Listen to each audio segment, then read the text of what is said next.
Dès le début du procès, le prévenu Adama Sigiré est aussitôt appelé à la barre.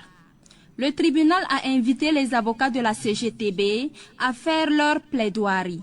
Selon Maître Olivier Yelkouni, l'un des avocats de la CGTB, l'écrivain Adama Sigiré a décidé en âme et conscience de jeter la CGTB et son secrétaire général Moussa Diallo à la vindicte populaire. Il ajoute que ce fait est assez grave et il doit répondre. À la suite de Maître Yelkouni, Maître Séraphin Sommet déclare « Adama Sigiré a la qualité d'un délinquant primaire très dangereux ». Une déclaration qui crée une vague d'indignation au sein du collectif de la défense de l'écrivain Adama Sigiré. Par la suite, la CGTB a réclamé 20 millions de francs CFA à titre de dommages et intérêts. Le parquet, quant à lui, fait observer dans son réquisitoire que des injures ont été portées à l'encontre de la CGTB par Adama Sigiré. C'est pourquoi le procureur a requis une peine d'emprisonnement de 3 mois plus une amende de 500 000 francs, le tout assorti de sursis à l'encontre du prévenu pour les faits de diffamation et injures publiques. Le collectif de la défense, dans sa plaidoirie, a invité le tribunal à tenir compte de plusieurs aspects avant de rendre sa décision. Pour Maître Kondombo, avocat de la défense, les réclamations formulées par la partie civile traduisent les intentions voilées de la CGTB qui veut user de cette procédure pour se faire de l'argent. Maître Kondombo a aussi ajouté que pour juger une personne, il faut tenir compte de sa personnalité. Comme profession, M. Sigiré est un philosophe. Il faut comprendre que c'est le philosophe qui s'exprime, a-t-il exhorté. L'écrivain Adama Sigiré a déclaré n'être coupable d'aucune infraction. Les débats se sont poursuivis et la décision du tribunal est attendue le 6 mai 2024. La première phase de la première édition des Journées nationales d'engagement patriotique et de participation citoyenne a été officiellement lancée hier. À cette occasion, le chef de l'État, le capitaine Ibrahim Traoré, a adressé un message à la nation. Dans son allocution, le chef de l'État, le capitaine Ibrahim Traoré, a rendu un vibrant hommage à Thomas Sankara et aux forces combattantes qui défendent le territoire national. Il a également exhorté les Burkinabés à poser des actes patriotiques. La synthèse de son allocution avec Abdoulaye Kinda.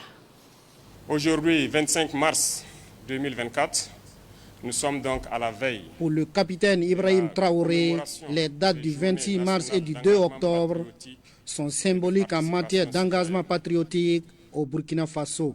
Ces dates ont été choisies pour rendre hommage au père de la révolution burkinabé, Thomas Sankara, nous explique le capitaine Ibrahim Traoré.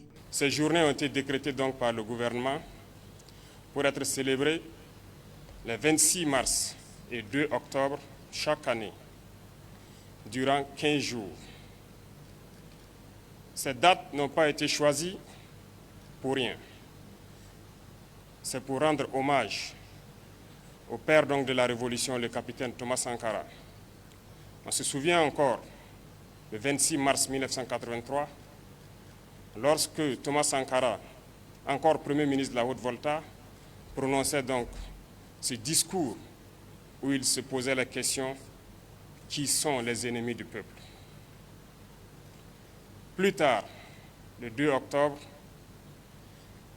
il prononçait le discours d'orientation politique. Ces discours donc ont révélé le père de la Révolution au peuple burkinabé et au monde entier. Voilà pourquoi ces dates ont été choisies, pour que durant 15 jours, les Burkinabés puissent d'une part faire une introspection et d'autre part aussi poser des actes patriotiques. Parce que le combat qu'a mené le capitaine Thomas Sankara était un combat qui devrait permettre au Burkina Faso d'être libre, d'être souverain, d'être respecté, d'être indépendant. Aujourd'hui, nous poursuivons le même combat, ce combat de la liberté, de la souveraineté et de l'indépendance. Pendant cette commémoration qui dure 15 jours, les Burkinabés sont invités à poser des actes patriotiques. Durant son combat, plusieurs actes patriotiques ont été posés.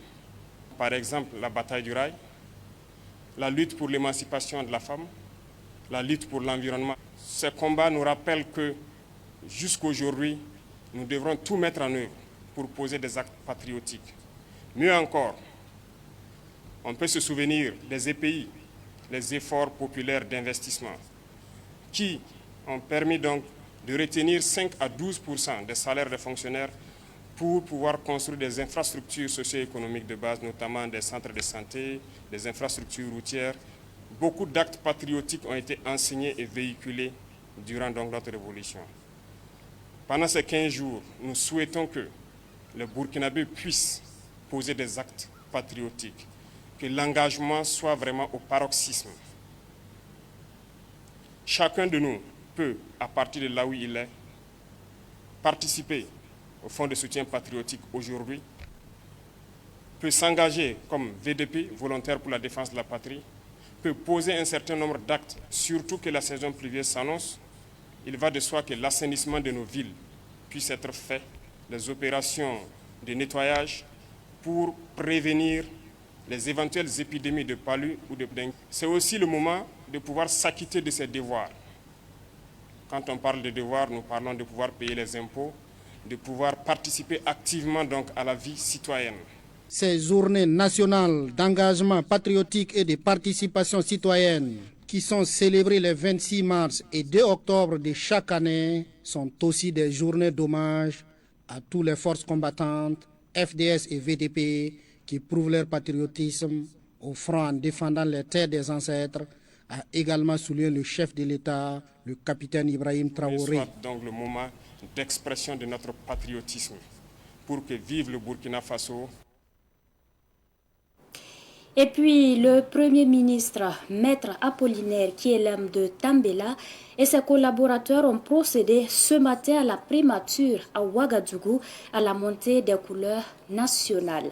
Cette cérémonie de montée des couleurs entre dans le cadre de la première phase de la première édition des Journées nationales d'engagement patriotique et de participation citoyenne. À cette occasion, le Premier ministre a appelé à la construction de l'État-nation. Par ailleurs, il a mis l'accent sur la promotion du consommation local. Revivons cette montée de couleurs avec Sidiki Kabri.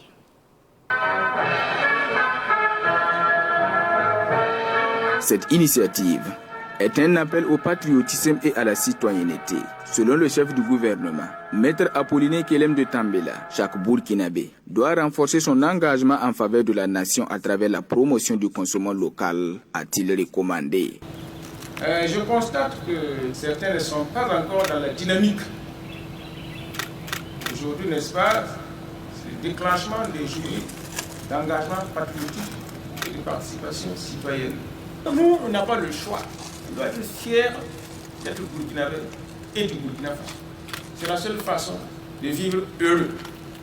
Et comme disait le président Thomas Sankara, c'est la seule façon de vivre libre et de vivre dignement. Donc, les amis qui sont en retard, je vous invite à vous mettre dans la dynamique. La dynamique du Faso d'Alfani, du Coprodonda, de la participation citoyenne et de l'engagement patriotique. Maître Kyelem de Tambela a également souligné l'importance pour chaque Burkinabé d'être fier de son identité et de manifester cette fierté où qu'il se trouve. Je pense qu'il est temps que chacun se remette en cause et se mette dans la dynamique. Parce que si vous vivez ici au Burkina Faso et vous n'êtes pas fier d'être burkinabé, vous êtes malheureux. Si vous êtes étranger et que vous vivez ici au Burkina Faso et vous n'êtes pas fier du Burkina Faso, vous êtes aussi malheureux. Si vous êtes burkinabé, que vous êtes à l'extérieur et que vous n'êtes pas fier d'être burkinabé et du Burkina Faso, vous êtes également malheureux. Parce que ceux qui sont là-bas ne vous acceptent parce que le service que vous pouvez leur rendre. Le gouvernement a institué ces journées le 22 novembre 2023 dernier lors d'un conseil des ministres dans le but de renforcer les fondations de la nation burkinabé, de consolider la cohésion sociale et de promouvoir le vivre ensemble. Ces journées débuteront chaque année les 26 mars et 2 octobre pour une durée de 15 jours.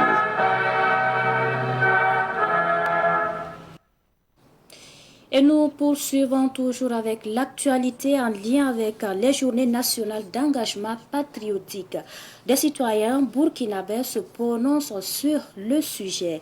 Des journées qui ont pour mission de promouvoir des valeurs du civisme, de tolérance, de patriotisme, de courage, de respect et de solidarité. Ces citoyens s'expriment au micro de Nouriatou Nombri.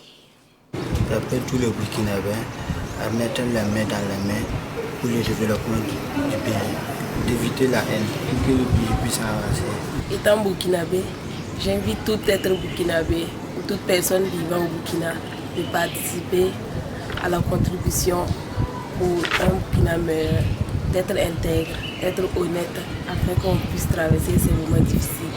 Étant donné que nous sommes actuellement en période de terrorisme, j'invite mes frères burkinabés à éviter les discours haineux, à respecter les feux tricolores et à éviter toute activité qui va nuire au développement du Burkina Faso. Je suis fier d'être burkinabé parce qu'on sait tout qu'un burkinabé c'est quelqu'un qui est intègre, solitaire et humaniste. J'appelle tous les burkinabés à s'engager pour le développement du Burkina Faso. J'ai une pensée de ceux des forces de l'ordre qui se battent jour et nuit pour nous sauver et que la paix revienne au Faso. Je m'engage à être solidaire, humaniste et j'invite tous les autres burkinabés à aller dans cette lancée car il le faut pour l'avancée de notre pays. Étant donné que notre pays est dans un mauvais état actuellement, j'invite tous les autres burkinabés à être solidaires, humanistes, civiques. Cela vraiment fera l'avancée de notre pays. Nous devons vraiment apporter toutes sortes d'actions qui pourraient participer à la bonne gouvernance de ce pays. Parce que nous avons la chance d'être burkinabé. C'est carrément une chance d'être un burkinabé. Donc nous devons tout faire, tout comportement, être civique et servir sa communauté. Servir sa communauté par des actions, par des messages de rassemblement, des messages de cohésion sociale au regard de la situation même qui sévit dans notre pays actuellement. Autre actualité, et je vous l'annonçais en titre, le comité d'orientation du Fonds de soutien patriotique a tenu ce matin sa première session de l'année 2024. C'était le moment de faire le bilan des contributions de l'année 2023 et celle du premier trimestre de 2024. L'ensemble des membres ont jugé le bilan satisfaisant. Sibli Nankelsé pour les précisions. Après une année de mise en œuvre, le comité d'orientation du Fonds de soutien patriotique fait le bilan. Pour la ministre déléguée chargée du budget Fatoumata Bako, le bilan est satisfaisant car sous une prévision de 88 milliards en 2023, plus de 99 milliards de francs CFA ont été collectés.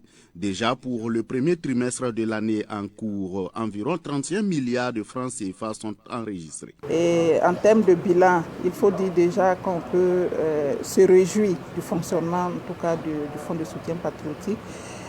Parce qu'en termes de chiffres, nous avons pu mobiliser environ 99 milliards de francs CFA au titre de l'année 2023. Et pour ce qui est du premier trimestre 2024, le niveau de mobilisation se situe à environ 31 milliards de francs CFA. Pour Fatoumata Bako, la mobilisation déjà en ce début d'année est promoteuse, surtout avec les nouvelles mesures prises par le président de la transition, Ibrahim Traoré. En termes de mobilisation pour 2024, les chiffres vont aller en s'améliorant parce qu'il y a des tests qui ont été pris. Et voilà, il y a des décisions gouvernementales qui ont été prises.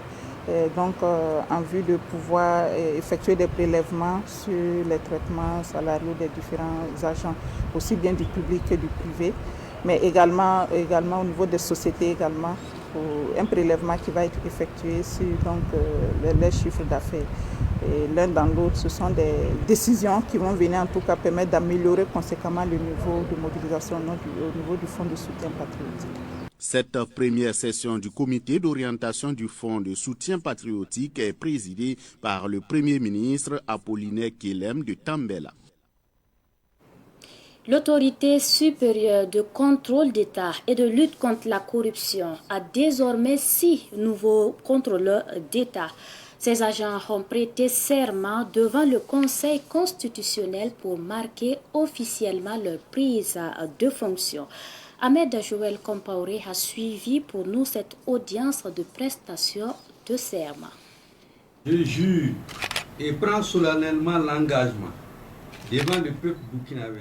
Après cette prestation de serment, Jean-Baptiste Sankara et 5 personnalités sont désormais membres de l'autorité supérieure de contrôle d'État et de lutte contre la corruption, ASELC. Ces agents se disent prêts à relever le défi. C'est un acte fort, en ce sens que les textes prescrivent qu'avant d'entrer en fonction, le contrôleur d'État prête serment avant d'être dans la plénitude de ses fonctions. C'est un engagement qu'on prend devant le peuple, de le défendre devant ses intérêts. Et nous allons prier le bon Dieu qu'il nous accompagne pour que nous puissions mener à bien cette mission. Vraiment, ce jour est un jour particulier qui reste en mémoire, que vraiment je mesure la lourde responsabilité. C'est en même temps une mission exaltante et mes sentiments aujourd'hui c'est de m'atteler à bien accomplir la mission qui nous est confiée. Le président du Conseil constitutionnel Barthélémy Kéré félicite les nouveaux contrôleurs d'État. Il leur a également rappelé les missions qui leur sont assignées. Permettez-moi, au nom des membres du Conseil constitutionnel et à mon nom personnel, de vous adresser mes vives félicitations pour votre nomination comme contrôleur d'État dans cette institution dont l'importance pour la construction de l'État de droit ne souffre d'aucune ambiguïté. Lourdeur et noblesse caractérisent votre charge de contrôleur d'État. Vous êtes garant de la bonne gouvernance, de la transparence et de la légalité des actes de l'administration publique. Vous êtes les gardiens des gardiens du temple et de la régularité financière de leurs opérations. En effet, les dispositions de l'article 7 de la loi organique numéro 082-2015 CNT du 24 novembre 2015 portant attribution, composition, organisation et fonctionnement de l'autorité supérieure de contrôle d'État et de lutte contre la corruption vous confère, entre autres missions, la prévention de la corruption et des infractions assimilées, la lutte contre la corruption et les infractions assimilées, la déclaration d'intérêts et de patrimoine et le contrôle administratif interne. En collaboration directe avec le contrôleur général d'État, vous veillez à la réalisation de toutes ces missions. Ainsi donc, ces 6 agents prennent officiellement fonction. Ils sont donc attendus sur le terrain de la lutte contre la corruption au Burkina Faso.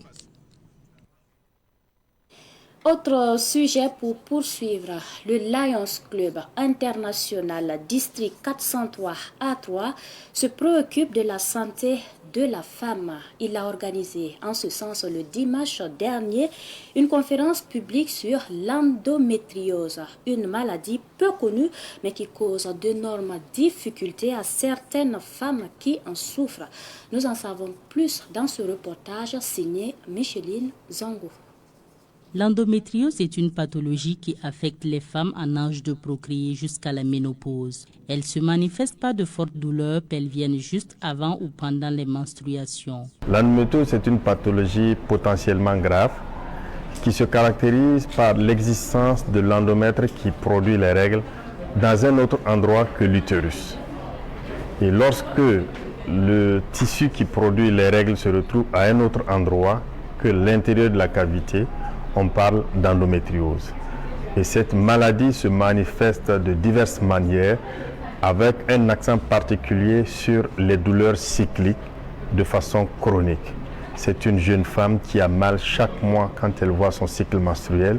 Elle a mal et ces douleurs se prolongent même au-delà de la fin du cycle menstruel et chaque mois ça se répète. La guérison de l'endométriose demeure un défi à relever. Cependant, il existe des mécanismes pour soulager la patiente. C'est difficile de prévenir cette maladie, mais on peut faire un dépistage grâce au progrès scientifique actuellement qui permet d'utiliser la salive pour retrouver de l'endométriose quelque part. Et donc on peut faire le dépistage, on peut faire un diagnostic précoce, mais on ne peut pas prévenir l'endométriose avec une attitude quelconque. On a des traitements qui sont des traitements efficaces qui peuvent permettre à la jeune femme de retrouver sa fertilité, qui peuvent permettre à la jeune femme de vivre convenablement sans souffrir de douleurs graves. Mais c'est lorsque la femme est définitivement ménopausée qu'on peut dire qu'on ne parle plus d'endométriose. Mais l'endométriose reste un défi à relever durant toute la vie génitale. C'est Lions Club International District 403 A3 qui a initié cette conférence publique sur l'endométriose. Elle s'inscrit dans la célébration du mois de la femme et se veut un moyen de sensibilisation. Nous avons pris conscience de la délicatesse de cette maladie qui est malheureusement méconnue du grand public. Nous avons décidé au niveau du Lions Club d'en faire un chantier de bataille. Un chantier de bataille dans la mesure où ça c'est une première phase qui est que je peux appeler une phase introductive de communication avec un échantillon de la population ici qui vont servir de relais, d'ambassadeurs et motiver les gens à aller vers les services de santé pour se faire dépister plus tôt afin d'éviter des situations compliquées qui peuvent même amener à la stérilité. Lions Club International est une organisation de réseautage et d'entraide implantée au plan national et international.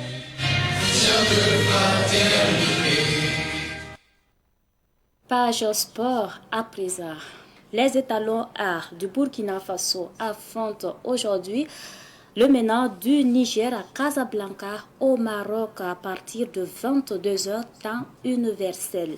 Un match amical international entrant dans le cadre de la journée FIFA. Rappelons que les poulains de Brahma Traoré avaient perdu leur premier match amical le 22 mars dernier contre la Libye, 2-1. Brahma Traoré affirme qu'il a corrigé les erreurs du match amical contre la Libye pour mieux aborder cette rencontre. Il s'exprime. On se sent très bien. C'est vrai qu'on a perdu le match, mais nous pensons qu'il y avait de belles choses dans le match. Maintenant, nous avons analysé les erreurs commises au cours de ce match et nous avons travaillé et vous verrez que la correction a été bonne. Et voilà, parce que ce match nous tient à cœur. C'est contre le Niger, certes, mais il faut tout donner. Notre péché mignon, c'est nos stratégies défensives. Nous avons fait des répétitions, les stratégies offensives et défensives également, parce que encore il y a des problèmes dans l'animation. Nous avons un peu travaillé parce que lors du dernier match, certains centres n'arrivaient pas ou ne sortaient pas du tout.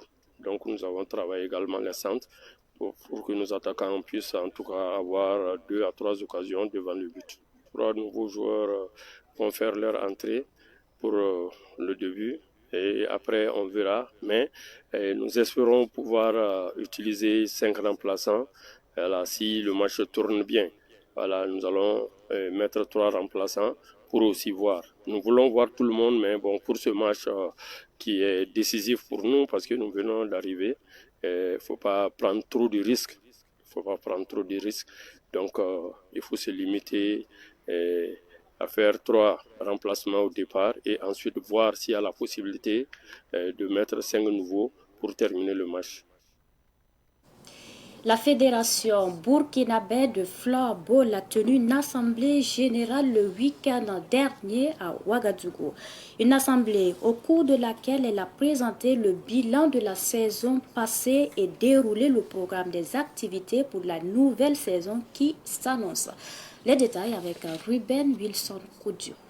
Les pratiquants de floorball sont venus de 4 régions du Burkina Faso pour prendre part à cette assemblée générale. Ça a été une occasion pour le comité exécutif de faire le bilan de la saison 2022-2023. Aujourd'hui, on s'est sacrifié à cet exercice annuel qui est le bilan de l'année passée. Alors, comme vous l'avez écouté, le bilan est très satisfaisant. Voilà, car on a pu réaliser le maximum de nos activités prévu 7. Ce n'était pas une année longue puisqu'on a élu il n'y a que 6 mois, mais on a tenu quand même à réaliser nos activités programmées. Les difficultés, il y en a assez, mais les principales, c'est, comme on l'a dit, il y a la jeunesse de la structure qui fait qu'il faut tout apprendre. Et il y a le fait aussi que la structure même, la discipline même n'est pas très connue comme ça par les Burkinabés. Voilà, donc il faut expliquer, réexpliquer, voilà. Donc ce sont les 2 principales difficultés. Sinon il y a les autres difficultés que connaissent toute autre structure. Pour cette nouvelle saison 2023-2024, plusieurs activités sont en vue. L'activité phare de la Fédération burkinabé de floorball est d'organiser les championnats nationaux de floorball en hommes, dames et au niveau des petites catégories. C'est surtout notre activité phare. Voilà. Au-delà de ces activités, il y a d'autres activités, notamment promouvoir le floorball dans les autres localités du Burkina Faso. La Fédération burkinabé de floorball a été mise en place le 16 septembre 2023. Elle est représentée par 4 régions du Burkina Faso, à savoir la région du centre-ouest, du plateau central et des hauts bassins. C'est l'essentiel de cette édition. Merci pour votre constante fidélité. On se donne rendez-vous demain, Dieu voulant, à la même heure. Bonsoir.